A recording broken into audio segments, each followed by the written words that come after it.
Me quedé sin los 112 millones, dijo mi nuera. Pero ese dinero era de mi hijo, no de ella. Nadie olvida el día en que lo pierde todo. Y sigue respirando. En la lectura del testamento, mi nuera se levantó con una sonrisa helada y dijo, ¿me quedé sin los 112 millones? El abogado apenas levantó la mirada y sonrió. Fue una sonrisa que partió el aire en dos. Yo no lloré, ya no tenía lágrimas. Cuidé a mi esposo cuando no podía ni caminar. Y ahora, esa mujer actuaba como si yo nunca hubiera existido. Pero cuando el abogado empezó a reír, supe que algo no estaba bien. Porque los muertos no hablan, pero dejan rastros. Y mi hijo había dejado un sobre escondido, un nombre tachado, una firma que no era suya. Desde ese día, comprendí que el silencio también puede ser un arma, y que a veces la justicia llega sin hacer ruido. Pero llega. Si esta historia tocó tu corazón, suscríbete a nuestro canal, Cicatrices de Hogar. Aquí recordamos que incluso en medio del dolor, siempre hay una oportunidad para sanar, perdonar y empezar de nuevo. Nadie olvida el día en que despide a quien amó, pero el verdadero funeral no siempre está en el cementerio. A veces ocurre en casa, entre tazas frías, cortinas cerradas y una silla vacía que parece observarte. Ese fue mi caso. El día que enterramos a Esteban, mi esposo, el hombre con quien construí 40 años de vida, no solo perdí a mi compañero, perdí mi nombre dentro de mi propia familia. La ceremonia fue perfecta. Al menos así lo describió Valeria, mi nuera. Todo, absolutamente todo, llevaba su sello. Las flores, los manteles, los discursos. Hasta el coro del templo parecía ensayado para complacerla. Yo solo observaba desde el segundo banco, vestida de gris, con un pañuelo entre los dedos que ya no secaban nada. «Tiene que verse elegante, señora», me había dicho una de las organizadoras sin mirarme a los ojos. A él le habría gustado así. Pero no, Esteban habría odiado aquella pulcritud. Él siempre decía que los funerales debían ser un poco desordenados, con risas nerviosas, lágrimas sin permiso y abrazos que manchan la ropa. Si la gente no llora ni se equivoca en mi despedida, solía bromear, entonces no me conocieron de verdad. Y sin embargo, allí estábamos, entre arreglos de lirios blancos y cámaras discretas, como si su muerte fuera un acto público. Todo lo controlaba Valeria, mi nuera perfecta, la abogada de voz cortante y sonrisa calculada. Ni una lágrima, ni un temblor, ni una palabra de consuelo dirigida hacia mí. Parecía más bien la anfitriona de una cena de beneficencia, no la viuda de mi hijo. Cuando terminó la misa, la gente se acercó a darme el pésame con frases automáticas. Yo asentía sin escuchar. Lo único real era el frío que subía por mis manos. Recuerdo que Valeria se acercó al final. Llevaba un traje azul oscuro y un perfume que llenó el aire por segundos. «Tenga, Carmen», me dijo. «Esto es para usted». Papá me pidió que se lo entregara. Me dio una pequeña caja de terciopelo gris. Dentro había un alfiler de corbata. Nada más. Sin carta, sin palabras, sin nota. «Era su favorito», añadió con una sonrisa forzada. «No lo era», respondí casi sin pensar. «El suyo tenía una piedra azul». Valeria no contestó. Solo bajó la mirada, como quien se arrepiente de haber mostrado una grieta. Luego se giró y empezó a coordinar el retiro de las sillas, los autos, los fotógrafos. Y así terminó el funeral, con un alfiler frío en mi mano y el eco de una vida que parecía borrarse, junto con el nombre de Esteban en la lápida. Esa noche regresé sola a la hacienda. El aire olía a cera derretida y humedad. Los pasillos estaban en silencio, salvo por el tic-tac del reloj del comedor, el mismo que Esteban reparaba cada invierno. Puse la caja sobre la mesa y me serví una taza de té. El vapor subía lento, como si también dudara de quedarse. Afuera, el jardín estaba lleno de hojas caídas. Miré por la ventana y pensé que cada una de ellas era un recuerdo que se desprendía de mí sin remedio. Cerré los ojos. Sentí su voz, no en palabras, sino en ese espacio donde antes hablábamos sin necesidad de hacerlo, y ahí entendí que algo no encajaba. No era solo la frialdad de Valeria, era la forma en que había asumido el control de todo. Demasiado rápido, demasiado segura, demasiado calculada. Esteban siempre había sido un hombre de previsiones, pero jamás hablaba de dinero con nadie más que conmigo. Durante años administramos juntos las cuentas de la Fundación Horizonte Claro, el proyecto al que dedicó su vida para becar a jóvenes sin recursos. Yo conocía cada donativo, cada firma, cada centavo. Y sin embargo, cuando murió, Valeria tenía todas las llaves, los correos, los documentos, las contraseñas. Yo ni siquiera tenía acceso a los informes. Algo me oprimió el pecho. No era tristeza, era una alarma. En ese instante, el teléfono fijo sonó. Una voz desconocida me dijo: «Buenas noches, señora Ábalos. Le llamamos de la notaría. La lectura del testamento será el próximo miércoles, 9 de la mañana». «¿Quién la programó?», pregunté. «La licenciada Valeria Domínguez. Ella figura como albacea». Sentí que el corazón me caía al suelo. Albacea. Esa palabra sonó como una sentencia. Colgué sin responder. Me quedé quieta, mirando el vacío. El reloj del comedor marcaba las 10:20. El tic-tac seguía igual, pero mi casa ya no era la misma. Subí al despacho de Esteban. La puerta crujió como si protestara. Todo estaba intacto. Los libros de tapa dura, los cuadros, su sombrero de ala ancha. Abrí un cajón al azar, papeles, recibos, viejas fotografías. Y debajo de un sobre amarillento, encontré algo que no recordaba haber visto. Un pequeño cuaderno de cuero cerrado con una cinta. Lo abrí con cuidado. En la primera página había una frase escrita con su letra firme, aunque temblorosa. «Si estás leyendo esto, es porque algo no salió como planeé». Me quedé helada. No entendía qué significaba. Pasé las hojas, listas de reuniones, fechas, nombres. Y al final, una nota. Hablar con Arturo, no firmar nada sin revisar. ¿Valeria presiona? El aire se volvió pesado. ¿Valeria presiona? Mi esposo sabía algo. Cerré el cuaderno y lo abracé contra el pecho. Una corriente de rabia y miedo me recorrió el cuerpo. Afuera, el viento golpeaba las ventanas. Dentro, solo quedaba una certeza. No todo lo que enterramos está muerto. Aquella noche, antes de dormir, recé frente al pequeño altar que tengo en la sala. La vela titilaba con una sombra que parecía moverse sola. Le pedí a Dios una sola cosa, no venganza, sino claridad. Quería entender por qué sentía que algo o alguien estaba reescribiendo mi vida sin mi permiso. Y mientras el fuego bailaba en silencio, recordé una frase que Esteban solía repetir cuando hablábamos de la fundación. Los actos justos no necesitan testigos, Carmen. El tiempo se encarga de mostrarlos. Esa noche, sin saberlo, comenzó la batalla entre la verdad y el silencio. Y yo, que nunca fui una mujer de guerra, estaba a punto de convertirme en la última guardiana de su legado. El miércoles amaneció con una luz pálida, como si el cielo también dudara de salir. Me vestí sin prisa, blusa marfil, saco gris, el mismo collar de San Miguel que Esteban me regaló cuando abrimos la primera beca de la fundación. Puse el alfiler de corbata dentro del bolso, no porque me gustara, sino para recordar que incluso un objeto frío puede revelar una mentira. La notaría quedaba en una casona modernizada, detrás de una fachada colonial pintada de ocre. Por dentro olía a eucalipto y tinta fresca. Las paredes, cubiertas de diplomas enmarcados, parecían observar a todos con la misma cara de piedra. Una recepcionista joven me pidió el nombre sin levantar la vista. «Carmen Ábalos, pase, por favor». Sala de juntas al fondo. Respiré hondo. El pasillo se sentía más largo de lo normal. Cada paso era un recordatorio de que el silencio también pesa. Al final, una puerta de cristal esmerilado se abrió con un clic suave. Y ahí estaban, 7 personas alrededor de una mesa demasiado larga para una lectura de familia. Trajes oscuros, carpets metálicos, miradas que medían y archivaban. Valeria se sentaba en la cabecera, impecable en un traje azul marino, el cabello recogido con un broche que apretaba incluso su paciencia. Tenía frente a sí una carpeta con separadores de colores y un vaso de café que no se permitía beber. «Buenos días», dijo, sin emoción. «Gracias por venir, Carmen». Nadie se levantó. Nadie me ofreció una carpeta. El notario, un hombre de manos cuidadas y sonrisa de consultorio, hizo una introducción breve sobre la voluntad del difunto, la naturaleza de los legados, la actualización de los instrumentos. Palabras que suenan, pero no abrazan. Yo me senté en la orilla, a un costado, como quien espera turno en una oficina pública. Puse las manos sobre las rodillas para que dejaran de temblar. El notario comenzó a leer.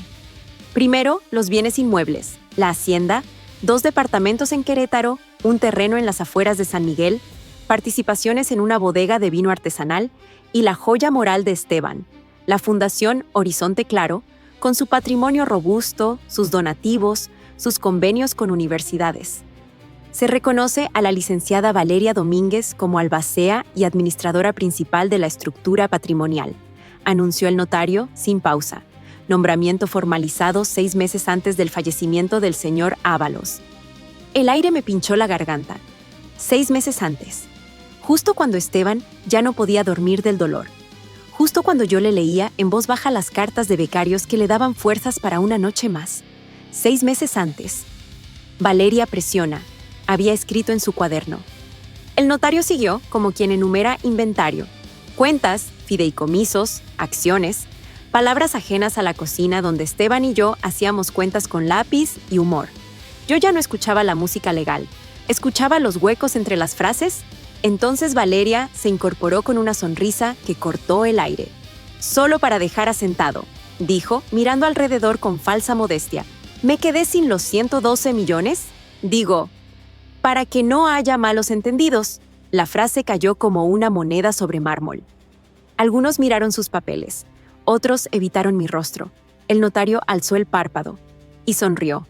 No una sonrisa amplia, no, apenas una comisura levantada, la risa baja de quien cree saber más que todos.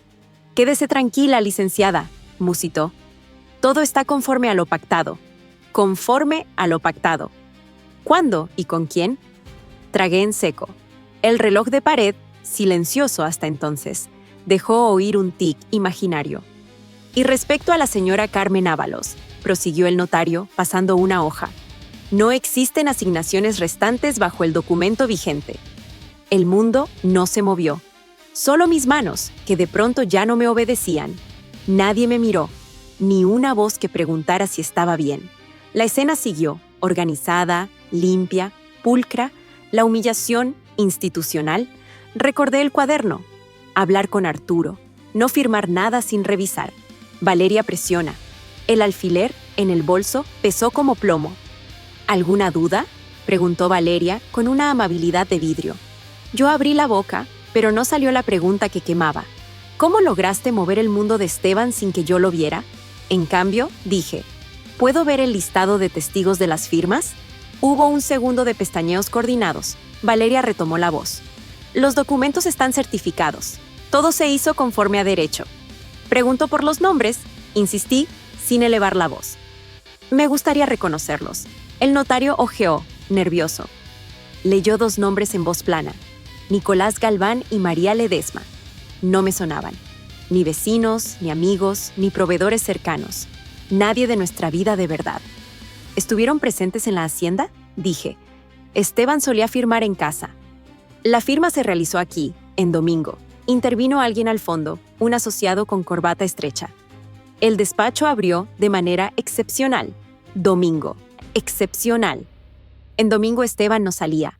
En Domingo el dolor le partía el cuerpo y yo le ponía paños tibios en la frente. Eché el cuerpo hacia atrás para no quebrarme ahí mismo.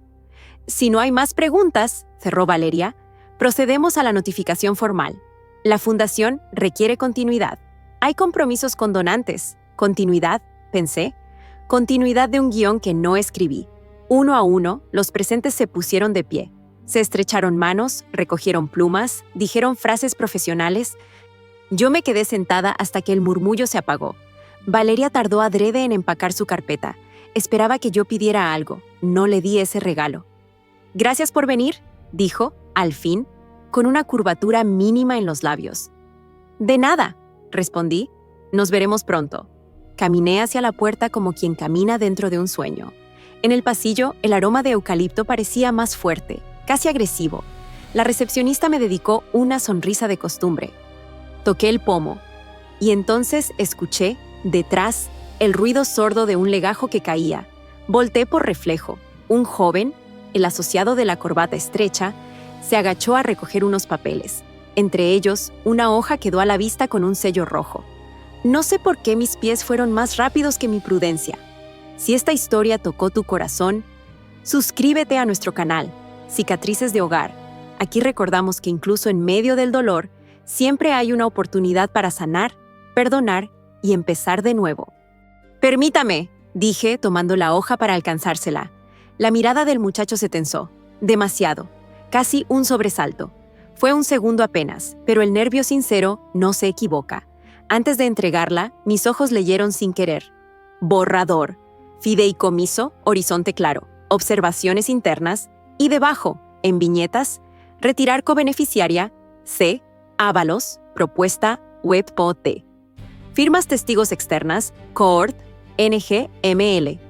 Meta, liquidar discretamente activos no esenciales, Q3, Q4. Sentí un golpe seco en el estómago. Liquidar discretamente. Cobeneficiaria, Ábalos retirada. Iniciales, WebAD. Gracias, murmuré, devolviendo el papel. El joven asintió con una sonrisa rígida, como si hubiera sostenido la respiración todo ese tiempo. Yo seguí hacia la salida. Cada paso era un esfuerzo para no mirar atrás, para no estallar ahí, frente al mostrador, frente a la historia que acababan de intentar reescribirme. En la calle, el sol ya había ganado altura. San Miguel bullía con turistas y cafés abiertos, pero a mí me parecía un escenario pintado, bonito, pero falso. Busqué la sombra de una jacaranda y me sostuve del tronco, como quien busca un abrazo en madera. El celular vibró. Arturo Nájera. Carmen, ¿cómo te fue? Respiré hondo. No quería sonar derrotada, tampoco triunfante. Quería sonar clara. Me borraron, dije, en papel y en sonrisa. Hubo un silencio al otro lado, un silencio respetuoso, de esos que no te invaden con palabras. Necesito saber si podemos revisar el último registro de archivo de la fundación, añadí. Y los correos de la albacea en los últimos 6 meses. También, Arturo, hoy vi algo. Dime, le repetí, exactas las viñetas del borrador. Retirar cobeneficiaria, testigos externos, liquidar discretamente. Al decir la última, sentí que la lengua me sabía a hierro. Eso es oro, respondió, con la gravedad de quien no celebra. No por lo que prueba, sino por lo que permite abrir. Voy a moverme con cuidado. ¿Puedes venir mañana temprano? Sí. Y Carmen, agregó, no estás sola. Cerré los ojos. El viento movía las flores moradas y una caía, lenta, como si respetara el momento. Guardé el teléfono y crucé la calle hacia un café discreto. Pedí agua y un café americano. Saqué el alfiler del bolso y lo puse sobre la mesa. El metal devolvió mi rostro deformado, como un espejo cansado. Saqué también el cuaderno de Esteban. Abrí la primera página. Si estás leyendo esto, es porque algo no salió como planeé. Toqué esa frase con la yema de los dedos. Un camarero dejó la cuenta sin que yo la pidiera. Quizá mi cara pedía despedidas. Sonreí por educación. Volví a guardar el alfiler y el cuaderno. Me levanté sin prisa. En la puerta del café, una ráfaga abrió a medias el cuaderno dentro del bolso y dejó ver por un segundo una tarjeta que no había notado antes, del tamaño de una tarjeta de presentación, escondida en el forro. Lic Alma Padilla, Derecho Sucesorio y Patrimonial. Y, a mano, en la letra temblorosa de Esteban, confía. El corazón me dio un vuelco. Confía. No decía lucha, no decía grita. Decía confía. Cerré el bolso con un clic. El sol, ahora, no parecía tan pálido. La calle seguía siendo un escenario, sí, pero ya no me sentía extra en la obra. Había encontrado, por fin, mi primera línea verdadera. Tomé rumbo a casa. Al pasar frente a la notaría, no miré hacia adentro. No lo necesitaba. Sabía que, aunque las firmas existieran, la historia aún no estaba cerrada. Porque hay palabras que pesan más que un sello. Y una de ellas me ardía en la boca, lista para el siguiente paso. Descubrir quién había puesto su nombre donde el de Esteban debía descansar. Carmen y Arturo abren la vía legal discreta, la pista de liquidar discretamente y la tarjeta de Alma Padilla en el cuaderno de Esteban detonarán la estrategia. Congelar activos, rastrear testigos y abrir el correo interno. La guerra será silenciosa, pero quirúrgica. Dormí poco. El amanecer me encontró en la cocina, mirando cómo el vapor del café se disolvía en el aire. En la mesa estaban los 3 objetos que me acompañaban desde que todo empezó: el alfiler de corbata, el cuaderno de Esteban y la tarjeta de esa abogada, licenciada Alma Padilla, con una palabra escrita a mano: confía. No sabía si era una orden, una súplica o un aviso, pero decidí obedecerla. A las 9 en punto, llegué al despacho de Arturo Nájera. El edificio olía a madera vieja y desinfectante, el tipo de lugar donde las verdades se esconden en archivadores metálicos. Arturo estaba detrás de su escritorio, sin saco, con los lentes colgando del cuello. Supe que había pasado la noche revisando papeles. «Buenos días, Carmen», dijo, sin mirar. «Siéntate». Encontré algo. Sobre la mesa había copias de documentos notariales, todos con fechas distintas. Algunos sellos parecían clonados, repetidos hasta el cansancio. Estos son los registros de la Fundación Horizonte Claro durante los últimos 6 meses, explicó. Hay movimientos que no coinciden con los estatutos originales. Mira esto. Me mostró un folio fechado 3 semanas antes de la muerte de Esteban. Aprobada la reestructuración de activos para agilizar la gestión post-mortem del fideicomitente. «Post-mortem», repetí, incrédula. Pero Esteban aún estaba vivo. «Exacto. Y fíjate en las firmas», añadió Arturo, señalando con un bolígrafo. «La de tu esposo parece fotocopiada. No tiene presión. No hay trazo». Sentí un escalofrío. Ver su nombre falsificado fue peor que escuchar su muerte. Arturo se levantó y se acercó a la ventana. «Necesitamos a alguien que pueda mover esto legalmente, sin levantar sospechas», dijo. «¿La tarjeta que encontraste, la abogada Padilla? ¿La conoces?» «No, pero Esteban sí». «Entonces confía en él». Asentí. Arturo tomó su teléfono y marcó. «Alma, soy Nájera. Necesito verte y quiero que conozcas a alguien. Es un asunto de testamentos y manipulación de documentos». «Sí, hoy». Colgó y durante los minutos de espera, el silencio se llenó de recuerdos. Yo observaba los rayos de sol atravesando el polvo en el aire. Pensé en todas las veces que Esteban y yo habíamos discutido sobre precauciones, sobre dejar las cosas en orden. Él siempre creía que la gente buena no necesitaba blindarse, que la honestidad bastaba. Ahora entendía que la maldad no siempre grita. A veces firma. A las 11, Alma Padilla entró en la oficina. No era como la imaginé, ni fría ni distante. Era pequeña, con cabello corto y un andar firme. Su voz, sin embargo, tenía ese filo que usan las personas que están acostumbradas a ver mentiras disfrazadas de trámites. «Señora Ábalos, un gusto», me dijo, estrechando mi mano. Arturo me explicó lo básico. «Pero necesito escucharlo de usted». Le conté todo, desde el funeral hasta la lectura del testamento, pasando por el papel caído y el cuaderno escondido.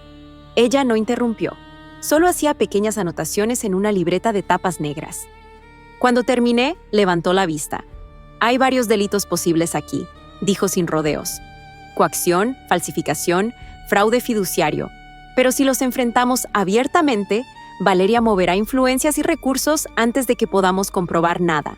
Necesitamos una estrategia silenciosa». «¿Silenciosa?», pregunté. «Sí, congelar los activos sin que ella lo sepa, pedir acceso a los correos internos y rastrear la autenticidad de las firmas. Pero antes de eso, debemos encontrar a los testigos, Nicolás Galván y María Ledesma». «¿Podemos localizarlos?», preguntó Arturo. Alma sonrió, con esa clase de calma que precede al movimiento exacto de una pieza de ajedrez. «Ya los localicé.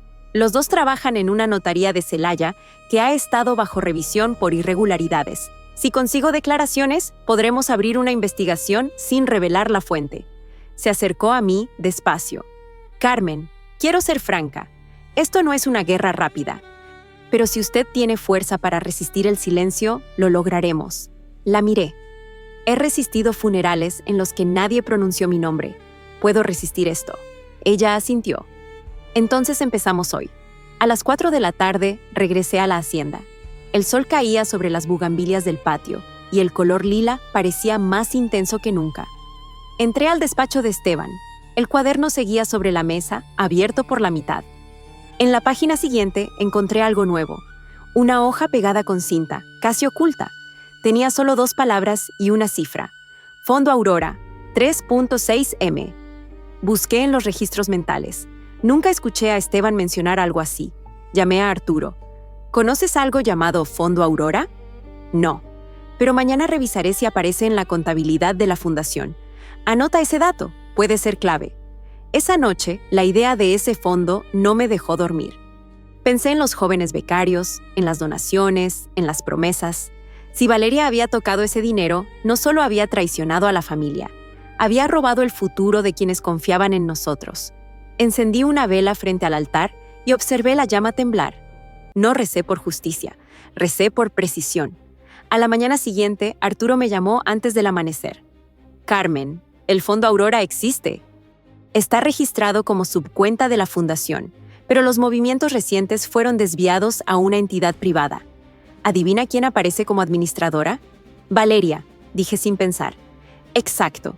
Y lo peor, el fondo fue liquidado discretamente hace 3 meses, justo cuando Esteban aún estaba hospitalizado. Cerré los ojos. No había espacio para lágrimas, solo una claridad helada. Ella había usado la enfermedad de mi esposo para vaciar sus sueños. No puede quedar así, susurré. No quedará, respondió él.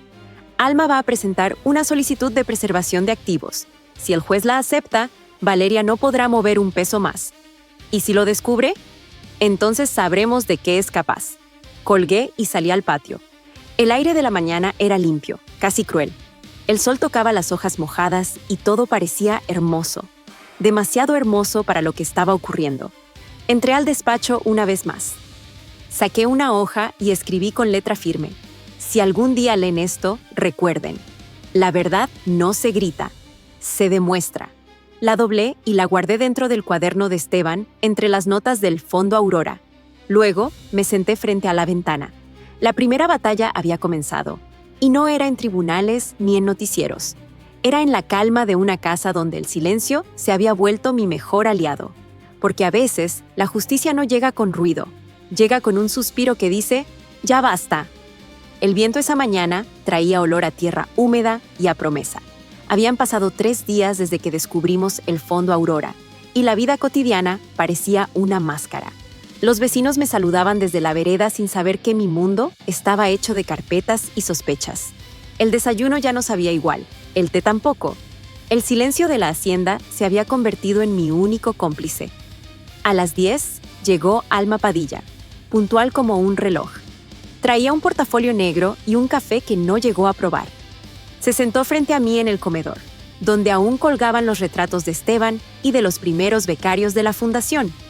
Encontramos los rastros del Fondo Aurora, dijo sin rodeos. El dinero pasó por 3 cuentas, la principal de la fundación, luego una subcuenta en nombre de una empresa fantasma y finalmente terminó en una firma llamada Domínguez Consultores.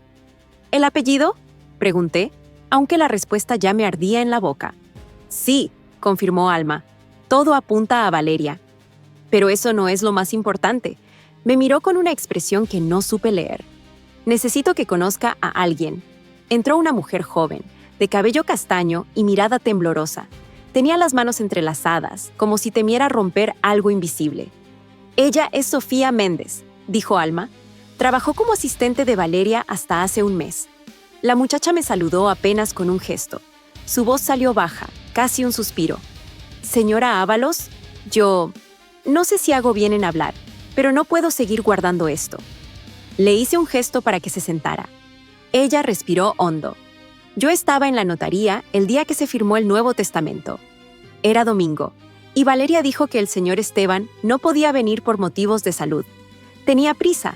Insistía en que todo debía quedar listo antes del martes. ¿Esteban firmó algo?, pregunté.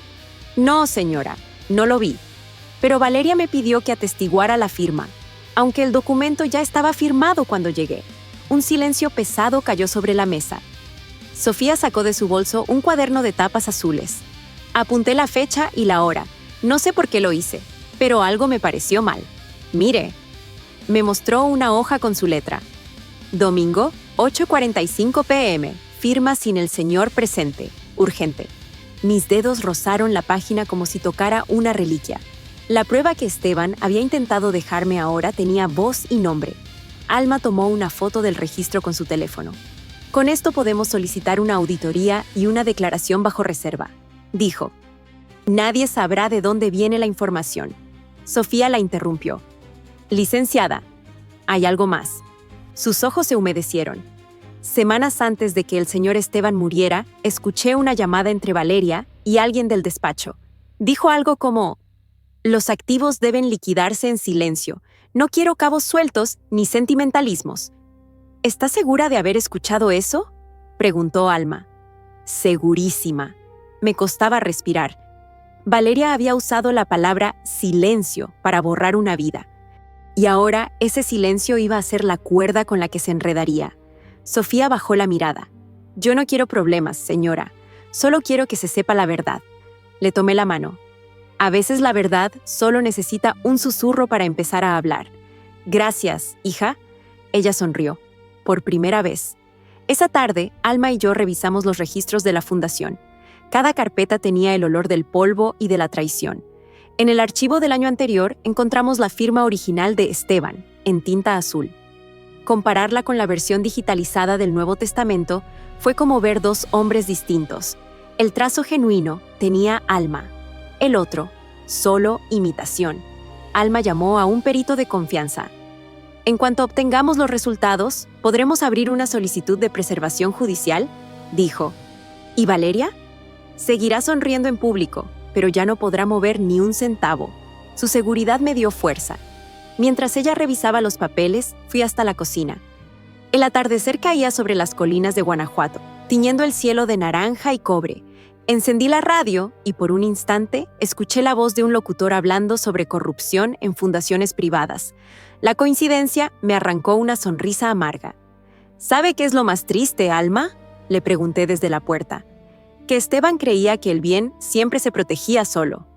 Ella levantó la vista. A veces el bien necesita guardianes, Carmen. Y usted ya lo es. Al caer la noche, Sofía se marchó por una salida lateral. Alma y Arturo quedaron de reunirse con ella en secreto para formalizar su testimonio. Yo me quedé sola en el despacho. Sobre la mesa, el cuaderno de Esteban estaba abierto por una página que no recordaba haber visto antes. Las letras, un poco torcidas, decían: si alguien toca lo que no le pertenece, no lo enfrentes con ira, enfréntalo con la verdad escrita. Levanté la mirada y sentí que el reloj, ese que había callado durante semanas, volvía a latir. El tic-tac resonaba en la habitación como si el tiempo me devolviera la voz. Tomé un cuaderno nuevo y empecé a escribir desde el principio. No como una víctima, sino como testigo. Cada palabra era una semilla, cada recuerdo un arma limpia. Cuando terminé, guardé el cuaderno junto al de Esteban, en el mismo cajón. En la puerta, el viento movió una cortina y la llama de la vela parpadeó, dibujando sombras en la pared. Vi en ellas el contorno de un rostro que juraría haber amado toda la vida. «Lo prometo, Esteban», susurré. «No van a borrar lo que hicimos juntos». Al día siguiente, Arturo me llamó temprano. «Tenemos resultados», dijo con voz contenida. El perito confirmó que las firmas en el testamento son falsas. ¿Y ahora? Ahora entraremos a la siguiente fase.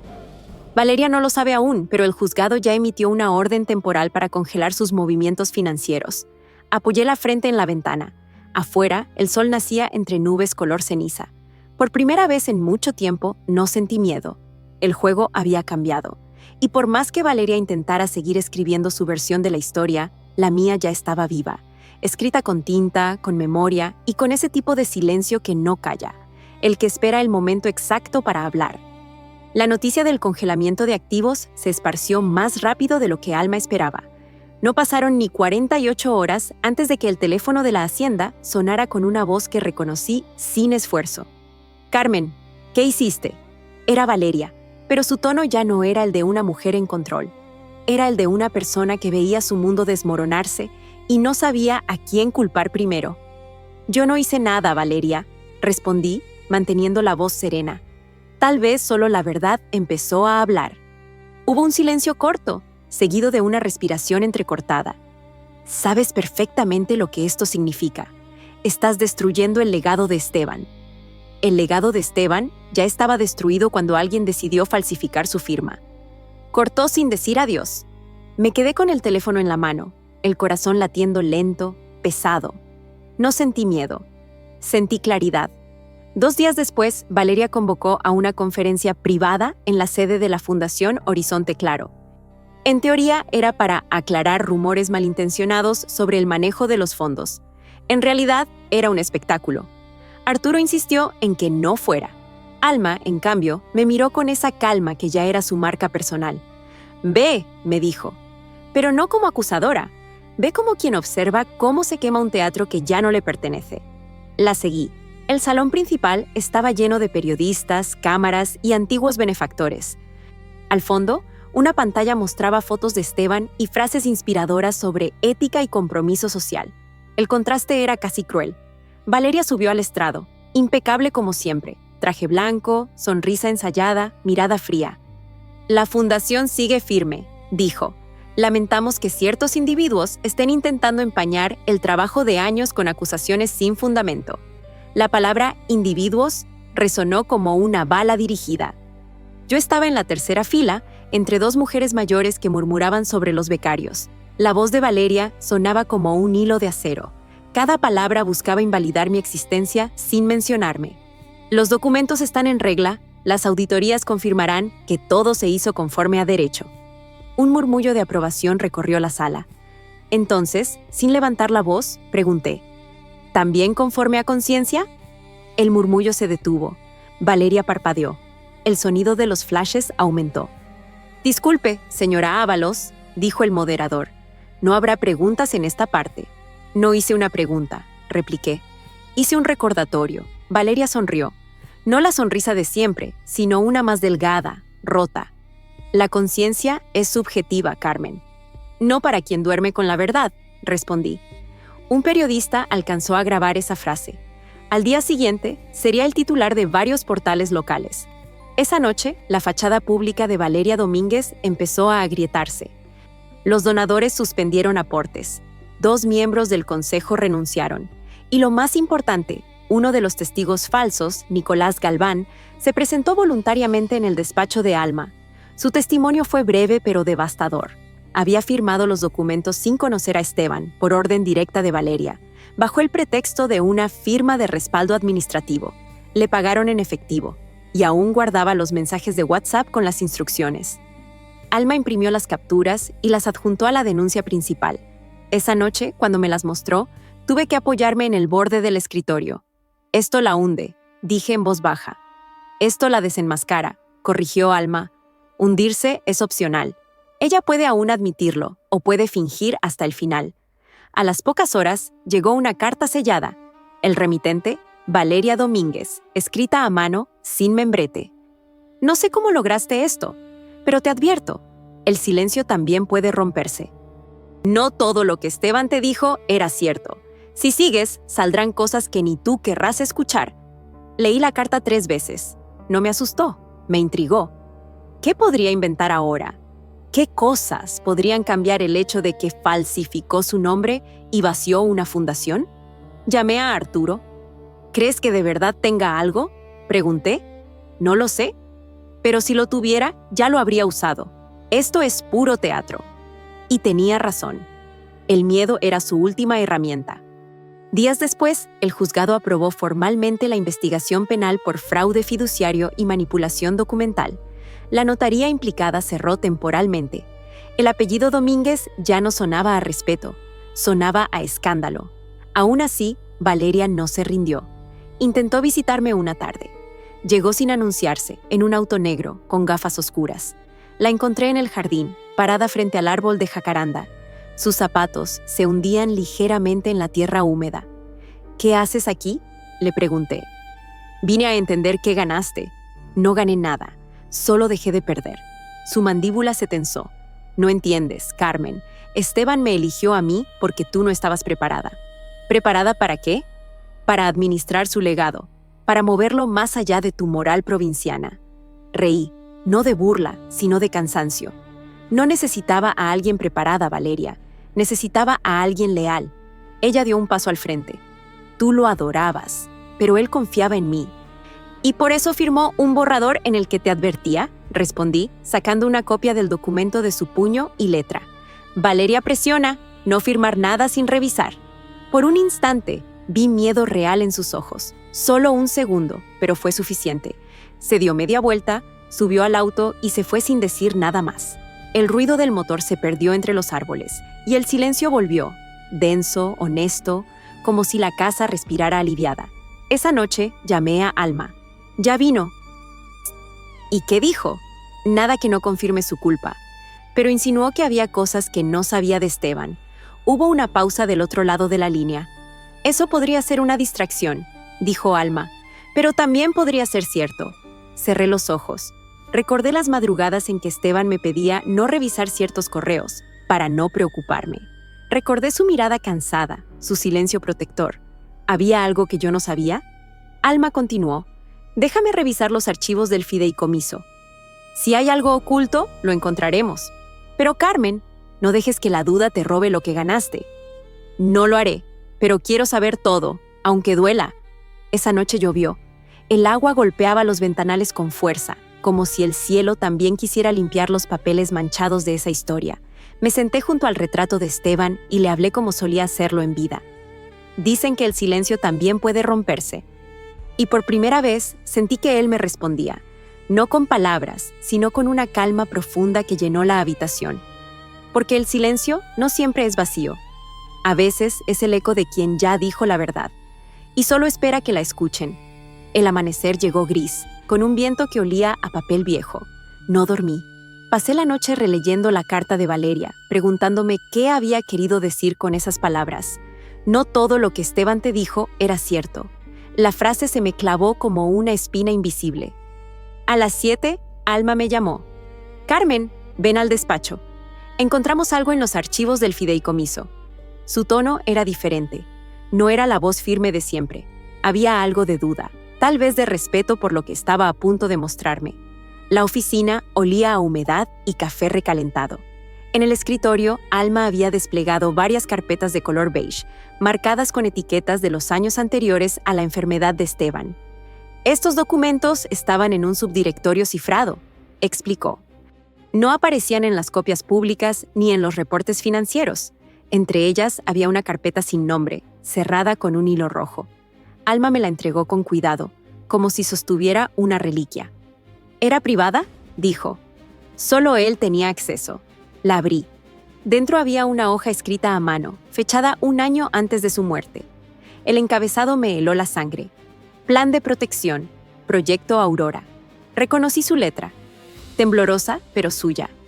El texto decía: he decidido dividir una parte del fondo original para protegerlo de futuras malas gestiones.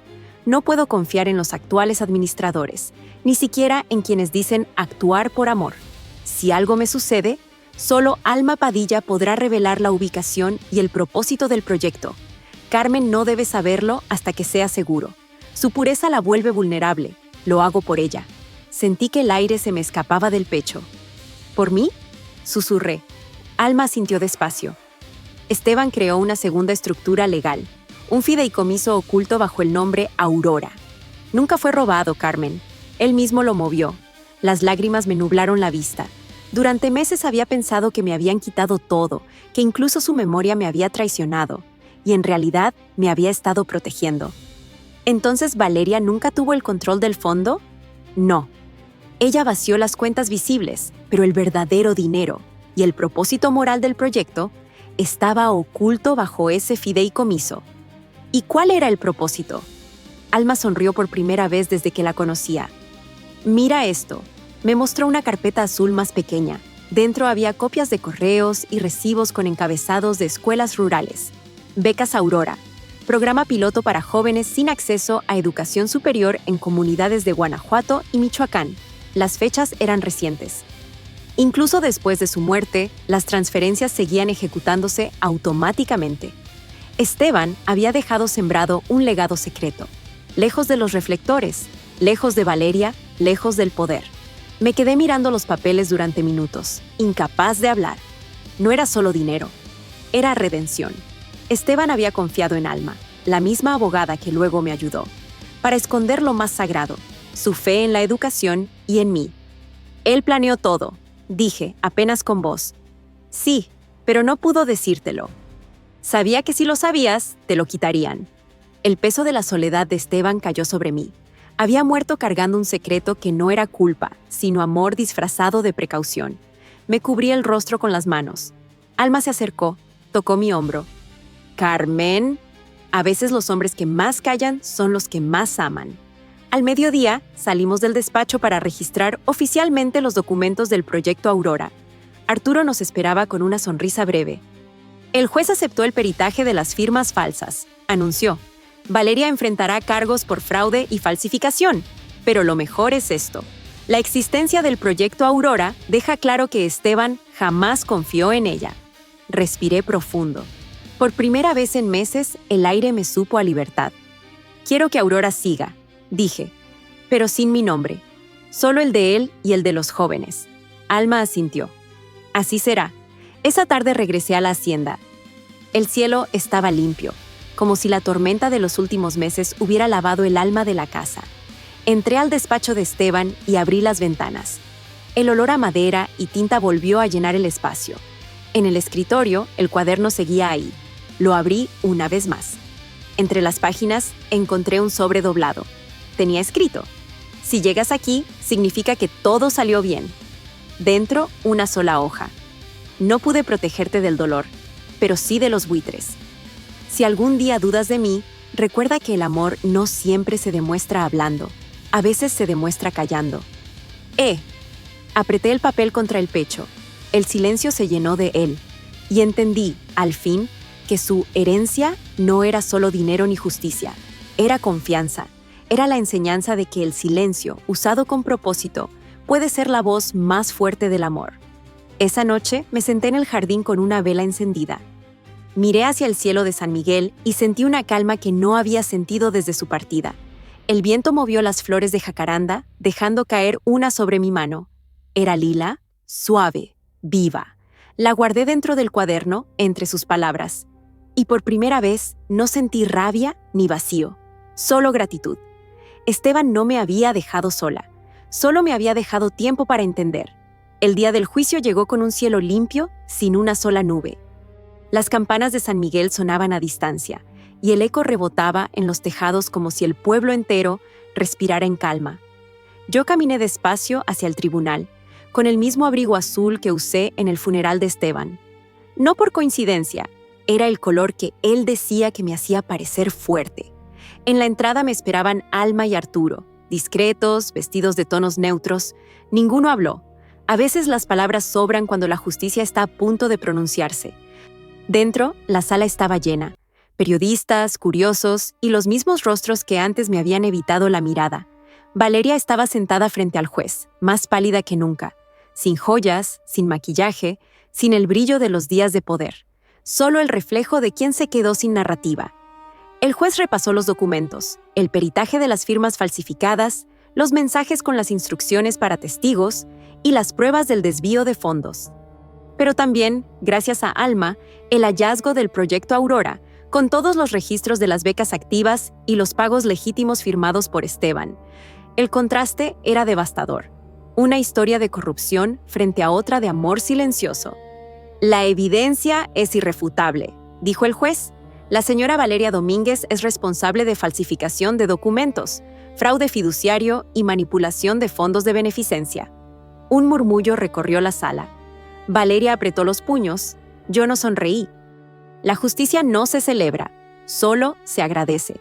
Y en reconocimiento al fideicomiso oculto denominado Proyecto Aurora, este tribunal ordena su restitución legal al nombre original de su fundador, Esteban Ábalos, bajo la administración de Carmen Ábalos y la supervisión de la abogada Alma Padilla.